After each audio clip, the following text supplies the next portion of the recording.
Vamos abrir em Abacuque capítulo 1.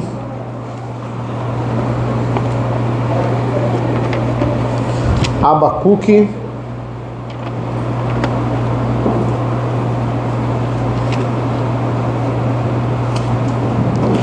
capítulo 1. Abacuque é essa entrevista com Deus que Abacuque faz. Ele fala e Deus responde. Aí nós, da última vez, vimos Abacuque falar, e agora Deus vai responder a essa indagação de Abacuque pela primeira vez.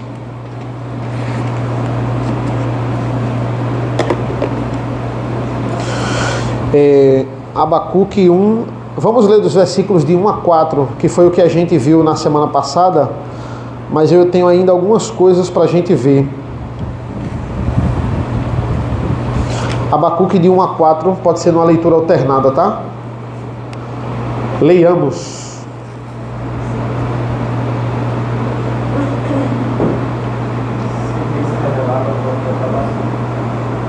Até quando, Senhor, clamarei pedindo ajuda e tu não me ouvirás? Até quando buscarei violência e tu não me salvarás? Por que me fazes ver a iniquidade? Por que toleras a opressão? Pois a destruição e a violência são diante de mim. A litígios que surgem dos povos. Por isso a lei se afrouxa e a justiça não se manifesta. Porque os ímpios cercam e assim a justiça é torcida. Vamos lá. A gente viu que não necessariamente essa oração imprecatória, né, de Abacuque, quando ele pergunta aqui até quando, né, isso vai acontecer, clamando por justiça a Deus, ele não vai dizer, ele vai dizer que isso não necessariamente é algo pecaminoso. Isso também não quer dizer que a gente deve sair por aí rogando praga para as pessoas, né? Que olha, tudo, se a oração imprecatória não tem problema, então eu vou começar a desejar o mal das pessoas na oração. Não. Mas por outro lado, nós temos que nos irar de uma forma que não pequemos, né? É muito difícil se irar, mas não pecar, mas existe um mandamento dizendo: irai-vos, mas não pequeis. Nós não podemos estar apáticos diante da injustiça. Essa é a reação correta de Abacuque diante do que ele está vendo, do tanto de violência que há em Israel. Ele está como? Ele está indignado. Eu tenho que ficar indignado quando o meu filho mais novo está apanhando do filho mais velho e ele não tem como se defender. Eu tenho que ficar indignado com isso. Eu tenho que ficar indignado quando eu vejo o tanto de corrupção que existe nesse mundo e no nosso país e nada é feito, nada é resolvido. Eu tenho que ficar indignado. Eu tenho que dizer assim: Senhor, olha, a nossa nação, ela merece castigo, porque Tu és um Deus santo, Tu és um Deus que zela pela justiça, e a nossa nação jaz na injustiça. Mas, Senhor, tem misericórdia de nós. Senhor, que os corruptos eles paguem pelos que eles estão fazendo, para que a Tua justiça se manifeste nessa sentença que essa pessoa merece. Eu posso orar dessa forma e não pecar. A ira em si, ela não é pecaminosa. Qual o problema aqui? Eu falei no estudo passado, né? O problema aqui é a violência, o problema aqui é o litígio, certo? Então, até quando não é uma oração de desespero aqui, certo? É uma oração de que Deus, ele de fato, ele vai resolver a situação, na esperança que ele vai resolver a situação, certo? Veja, eu mostro características de uma pessoa santificada quando eu mostro zelo pela palavra do Senhor, zelo na minha família, zelo no meu país, zelo no meu trabalho. Eu estou mostrando que eu estou refletindo o caráter do Senhor. Agora, quando tudo que é pecado eu acho normal, isso aí acontece mesmo. Isso aí não pode esperar muito aí dessa pessoa. Então, quando você começa a tratar como normalidade o pecado, significa que a gente está com um problema de fato na nossa vida espiritual. A gente deve ter anseio, pela justiça. Eu acho engraçado porque tem pessoas na igreja hoje que ainda fica depositando a solução da humanidade no governo de homens, né? Não, se fulano tiver no poder, vai acabar o problema. Seja da direita, seja da esquerda, tem crente que coloca a sua esperança nisso. Tem até uma linha teológica que diz assim, olha, é a igreja que vai fazer, que vai criar o novo céu e a nova terra. É a igreja que vai restaurar tudo. E quem restaura não é a igreja. A igreja, por que Jesus lá em Mateus 5 comparou o cristão com sal e luz, né? E especificamente o sal. O que o sal fazia na época de Cristo? O sal, ele retardava o apodrecimento da carne. Num contexto ali que não tinha congelador, não tinha como você deixar a carne ali semanas no congelador e nada acontecer com ela. O que o sal fazia? Ele fazia com que a carne não apodrecesse tão rápido. Você enchia a carne de sal para isso. Por que Jesus chama a gente de sal? Porque a gente retarda o apodrecimento da sociedade, mas a gente não consegue curá-la. A ideia é essa. A gente vai lá, faz uma coisa ali, uma ação social, a gente ajuda o próximo, aquilo ali ameniza a situação, mas não resolve. A gente não resolve o problema da sociedade. A gente não resolve esse mundo. Porque a gente é sal que retarda, mas a gente não é Cristo que cura. Eu jamais posso pensar que minha performance vai converter alguém. Senhor, abençoa essa pregação para que, através do meu esforço, alguém seja convertido. Essa é uma oração que não é válida. Né? O máximo que eu posso fazer na sua vida, com a minha performance, com o meu conhecimento, é dar uma amenizada na sua situação. Mas só quem vai lhe curar é Cristo.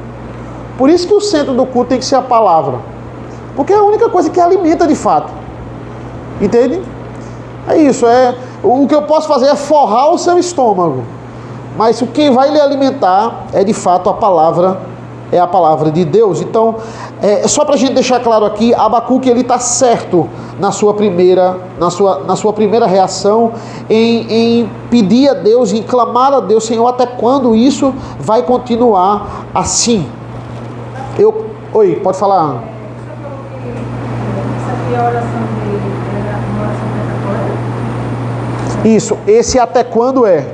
Ele tem um caráter imprecatório. Só o até quando?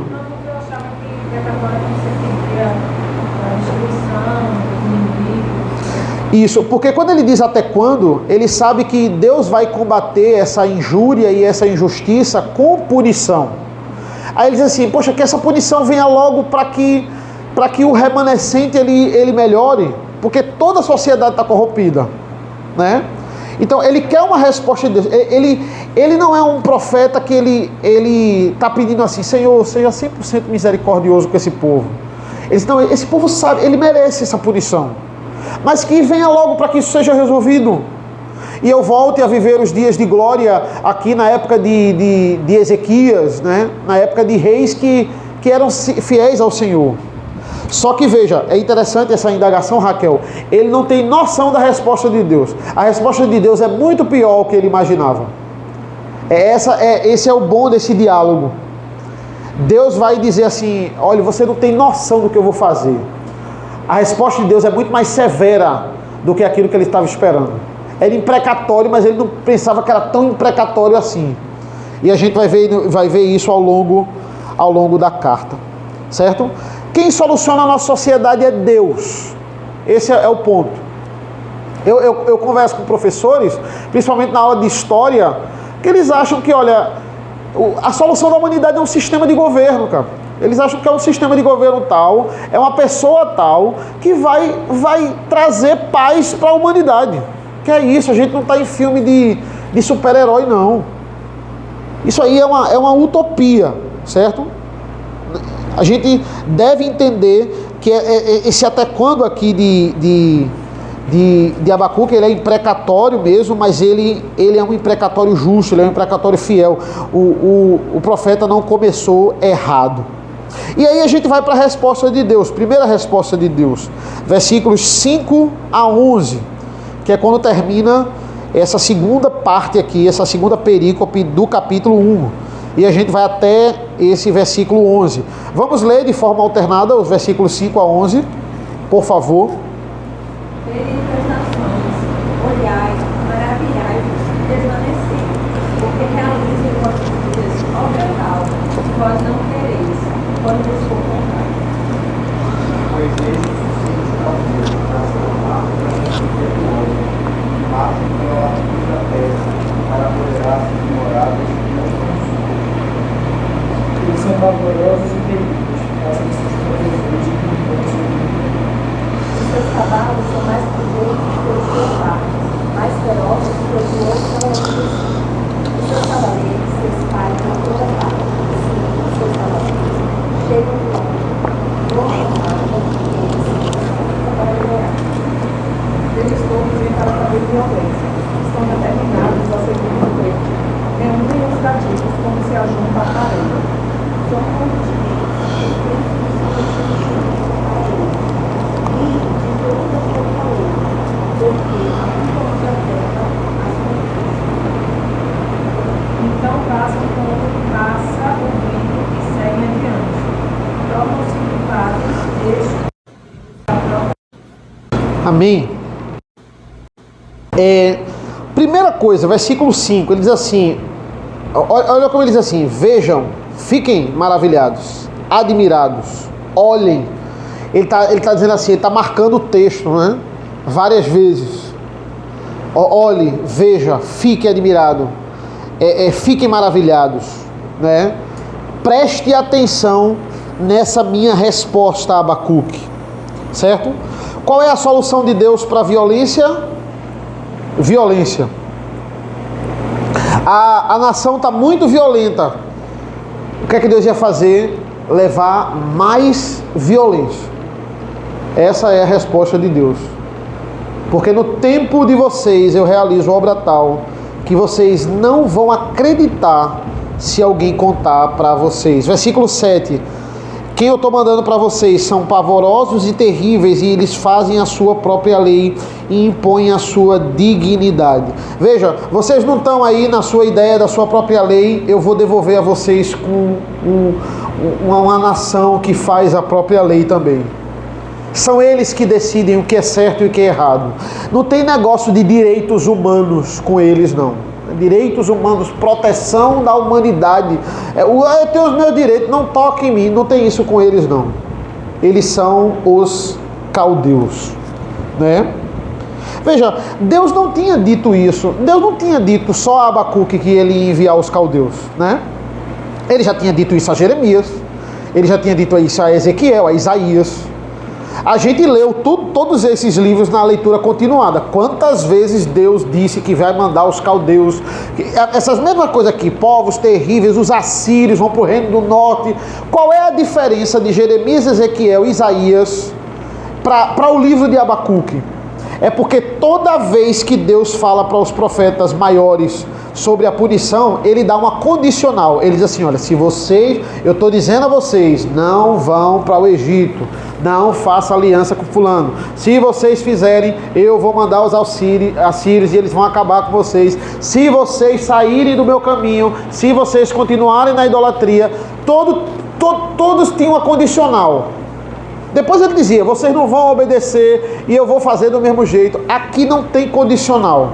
Aqui é: eu vou fazer e pronto. Não importa nada do que você fez, faça, eu vou fazer. Eles vão vir e pronto. Aqui não tem mais condicional.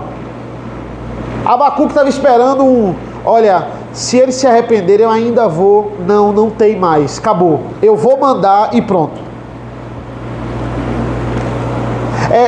Criança. Diz assim, ó, não faça isso, você vai apanhar. A criança geralmente não ouve. Olha, não, você vai apanhar. Aí você diz assim, agora você vai apanhar. Pronto, aí é diferente. Agora você vai apanhar, você toma um susto, né? Poxa, não tem mais nenhuma opção, não. Agora você vai apanhar. Aí você vai lá e bate. Né? Aluno de sala de aula, mesma coisa. Não ouve de primeira. Olha, se continuar a conversar, vai sair de sala. Mateus sabe, né, Mateus?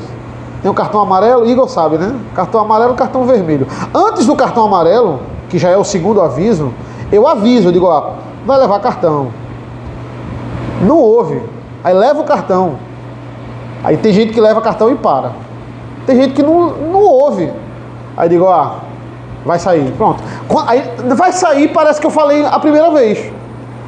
Quando eu digo que vai sair, parece que eu só falei uma vez. Aí ele chega na coordenação assim, ele só falou uma vez. É porque ele só, de fato, ele só ouviu uma vez. Só ouviu quando diz, saia de sala. Mas não, eu já tinha falado. É a mesma coisa. Deus diz, olha, para os profetas, ele diz, olha, se fizer eu vou fazer, se fizer eu vou fazer. Aqui já é o último aviso, vai acontecer. E pior, né?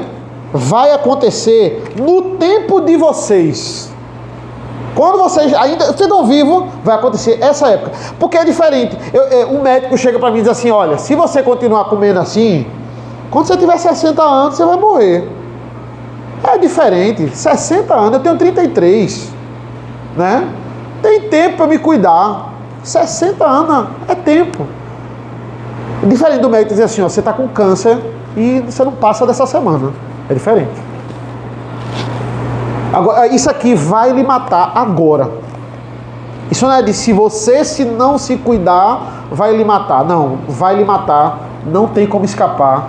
Você está com essa doença. É diferente. Essa é a notícia de Deus. Vai acontecer, nada do que vocês vão fazer vai mudar isso, e vai ser na época de vocês. Não vai ser com o filho de vocês, não. Vai ser vocês vivos. Vai acontecer com vocês, na geração de vocês. Ou seja, aqui são palavras duras, né?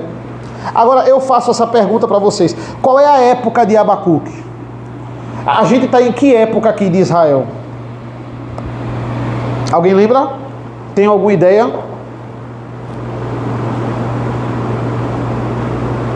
Eu acho que ele fala aqui, pois eis que trago os caldeus nessa terra vitoriosa, imagino que seja um Babilônia.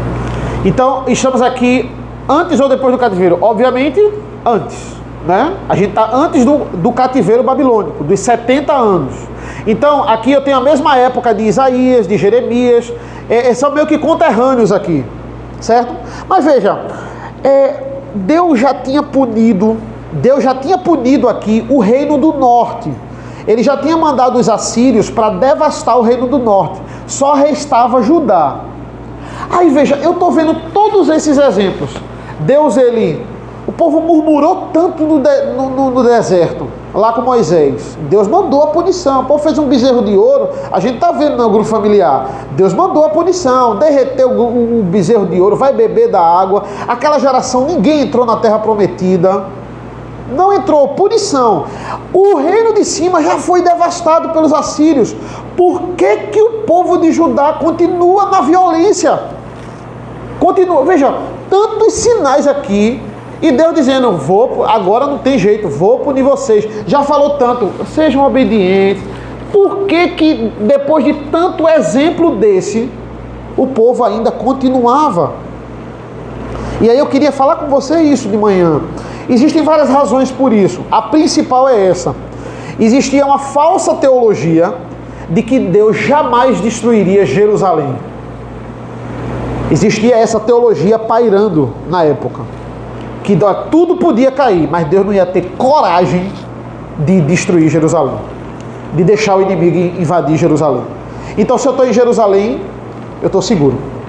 Por quê? Porque Jerusalém era o orgulho do judeu, era a menina dos olhos de ouro, né? Quando a gente diz assim, olha, eu posso perder tudo, mas se eu perder isso aqui, isso era Jerusalém para o judeu. Deus pode me tirar tudo, mas se Ele me tirar isso aqui, eu não sei como é que eu vou servi-lo, porque eu acredito que eu sou salvo, mas eu não sei como é que eu vou continuar. Vai ter que ser a intervenção de Deus, porque se Deus me tirar isso aqui, minha vida vai acabar, cara. Isso era Jerusalém. Deus não...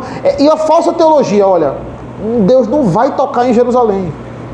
Ele não vai ter essa coragem. O que é o livro de Lamentações? O livro de Lamentações é o livro que Jeremias escreve lamentando a invasão em Jerusalém. É a dor do profeta de ver Jerusalém sucumbir. Esse é o sentimento de Lamentações. Alguém abre aí, por favor. Vamos abrir aqui em Lamentações. Lamentações 4, 12 e 13. Quem achou pode ler aí pra gente. Lamentações 4, 12 e 13. O que é que diz aí? Nem todos os moradores do mundo acreditavam que o adversário ou o inimigo pudesse entrar pelos portões de Jerusalém. Tudo isso aconteceu por causa dos pecados de seus profetas, por causa das maldades dos seus sacerdotes, que derramaram no meio dela o sangue do justo. Olha, ele está dizendo, ninguém acreditava, se você dissesse, ninguém ia acreditar que Jerusalém ia ser invadida.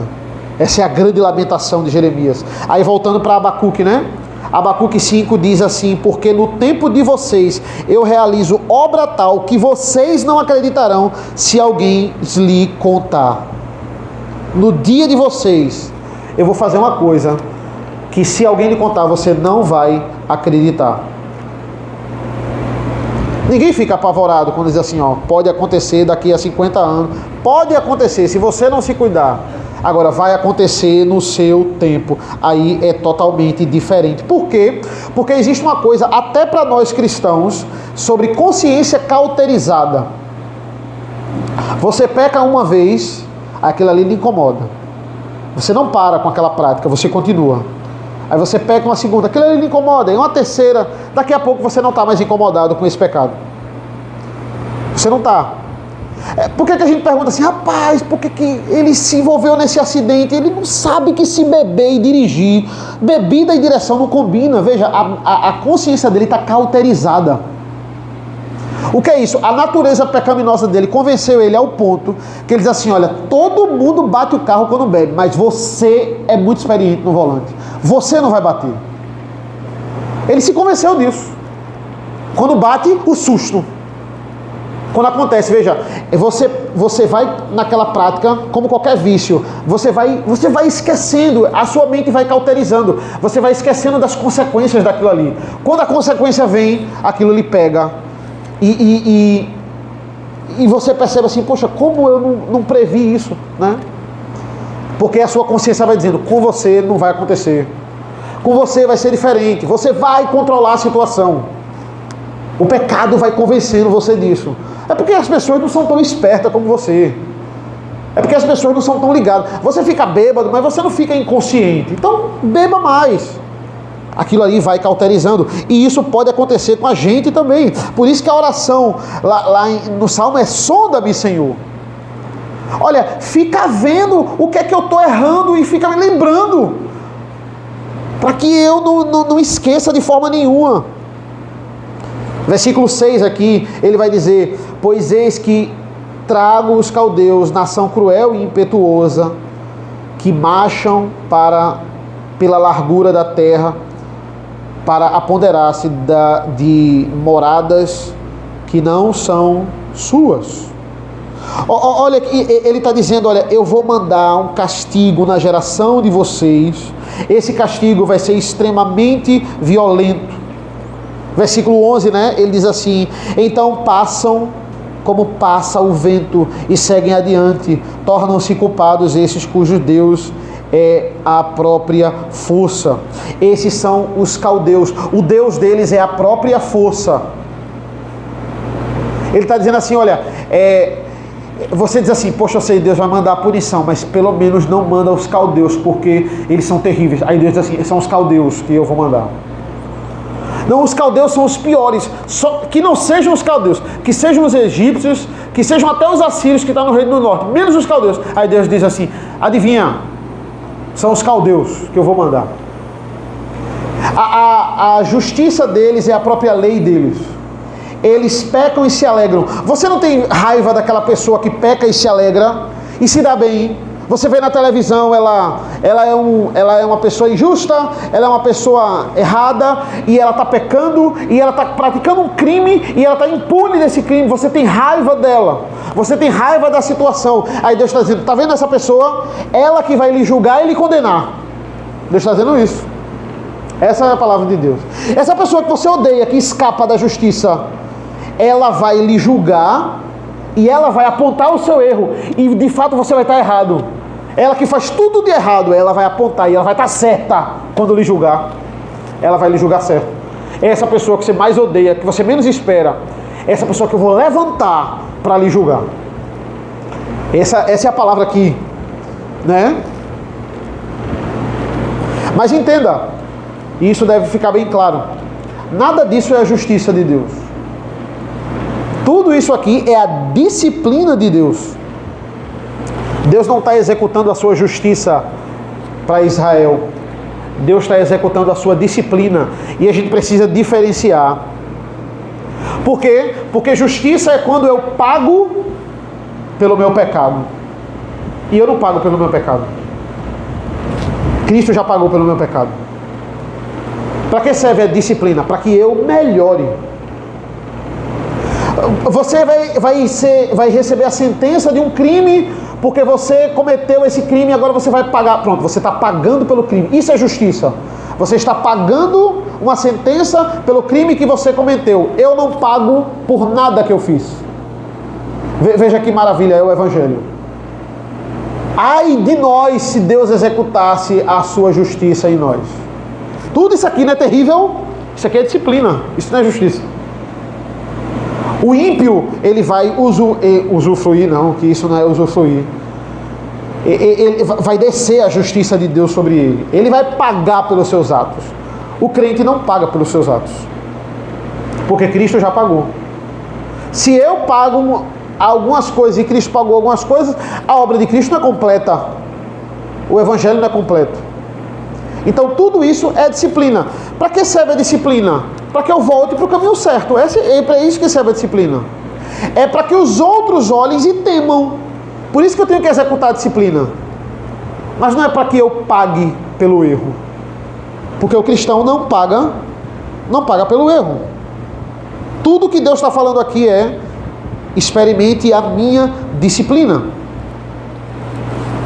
A justiça de Deus não chega nem aos pés disso aqui. Nem aos pés. Certo? Aí eis a pergunta interessante aqui dentro desse estudo. Como é que eu identifico, né, que o que eu estou passando é uma disciplina de Deus ou é uma provação que independe das minhas ações? Certo? Como é que eu identifico isso? Não, o que eu estou passando é consequência do meu pecado. Deus está me disciplinando para eu voltar para o caminho. Eu fiz isso e Ele está fazendo eu passar por isso para que eu melhore e volte para o caminho dele. Ou não. Eu não tenho nada a ver com isso. Eu estou andando piedosamente e eu estou passando por essa dificuldade porque é uma provação de Deus para que eu melhore também. Como é que eu identifico isso? Como identificar isso? Como ter certeza? Não, isso aqui é disciplina. Não, isso aqui eu não fiz nada. Foi provação. Provação de Deus. Né? E aí? Me digam aí esse método aí de identificar.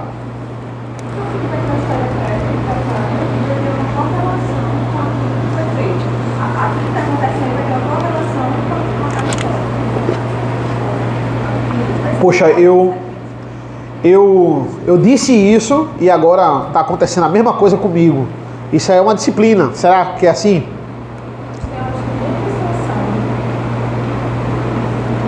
Como identificar uma disciplina e uma aprovação? Porque veja, é diferente, tá? Disciplina é uma consequência do que eu fiz e Deus está querendo que eu melhore passando por isso. Eu disse, isso é uma besteira.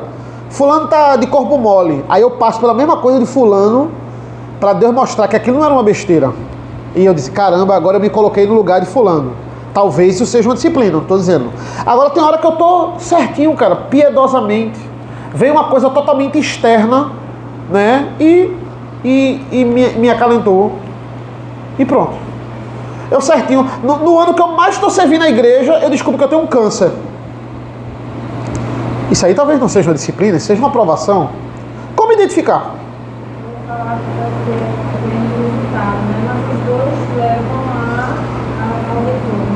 Ao retorno. Porque tanto a disciplina como a aprovação Deus faz com seus filhos, né? Sim. Veja, Raquel, é exatamente isso que a gente tem que focar. Não é bom fazer essa pergunta. É disciplina ou é aprovação? Não é bom. É bom a gente focar no objetivo da disciplina ou da aprovação, porque é o mesmo. fazer você crescer. Veja, independente se é provação ou disciplina, se aquilo ali lhe fez melhorar, parar com a prática pecaminosa ou melhorar de alguma forma, a disciplina ou a provação cumpriu o seu objetivo. Não é saudável para você e para mim ficar identificando disciplina. Não é saudável. Porque às vezes é disciplina, às vezes não é. Não importa se é disciplina ou não é. Tem o mesmo objetivo, fazer você voltar para os caminhos do Senhor, fazer você melhorar. Fez eu melhorar em alguma coisa? Cumpriu o objetivo. Não precisa, Deus me liberta dessa noia de ficar, eita, estou sendo disciplinado. Ai meu Deus, e agora? E agora melhore. É isso. Não importa se é disciplina ou provação. Isso aí não tem substância.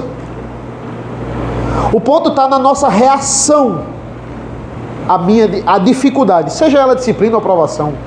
Tem muita coisa que a gente faz de errado e Deus disciplina a gente. Tem coisa que é provação mesmo. Não importa. Cresci com aquilo, cumpriu o objetivo. Você para, não faz de novo, cresce e acabou. Veja, alguém abre aí, eu não esqueço de Provérbios, né? Alguém abre aí Provérbios 3, por favor. Provérbios 3, 11 e 12. Leia aí pra gente. 3, 11 e 12. Meu filho, não rejeite a disciplina do Senhor, nem se aborreça com a sua repreensão, porque o Senhor repreende a quem ama, assim como o pai repreende o filho a quem repete. Duas reações erradas diante da disciplina: o desprezo e o desânimo. Você está passando por um problema, aí você despreza. Como é que você despreza? Muitas vezes coaches diz isso, né? Diga, negue a dor, né? Diga, eu posso, eu consigo. Chega, você está passando por um problema sério. Aí chega outro e diz, eu passei por isso. Isso é besteira, rapaz. Não, cara, estou sofrendo. Não é para dizer, não, ignora isso. Isso é desprezar a disciplina. E eu não posso desprezar a disciplina. É a mesma coisa quando você bate no filho e ele diz assim, nem doeu. Ah, não doeu não? Quando ele diz nem doeu, ele está desprezando a disciplina. Quando é que eu sei que eu quebrei o coração da minha filha? Quando ela baixa a cabeça, quando ela chora. Às vezes pode chorar de remorso também. Mas quando eu falei, olha, você desonrou a Deus porque você fez isso, Jesus não gosta disso. Não é só o papai que está magoado com você não, é Jesus. Porque isso não é atitude. Aí ela chora. Pronto, quebrei o coração dela. Agora quando eu bato ela na minha cara e diz assim, não doeu? Você está o quê? Você está menosprezando. Aquilo ali é bom para você, é para você voltar, é para você se humilhar e melhorar. E você está dizendo assim, pode vir mais, está fraco. Você não pode menosprezar a disciplina do Senhor. Toda dificuldade que você passa é, Senhor, eu não tenho, você não tem, nós não temos capacidade de sozinho resolver qualquer situação. Achar que a gente está no controle de qualquer problema é mentira do diabo. Todo problema, não importa, não é para você saber se é disciplina ou provação. Entregue aos pés do Senhor. Porque se a gente não entrega, a gente está rejeitando a disciplina. Não, eu não vou nem orar sobre isso, eu vou resolver a situação. Isso é desprezar. E outra coisa é rejeitar, é ficar magoado. Por que você não está indo para a igreja? Não, porque eu estou magoado com Deus.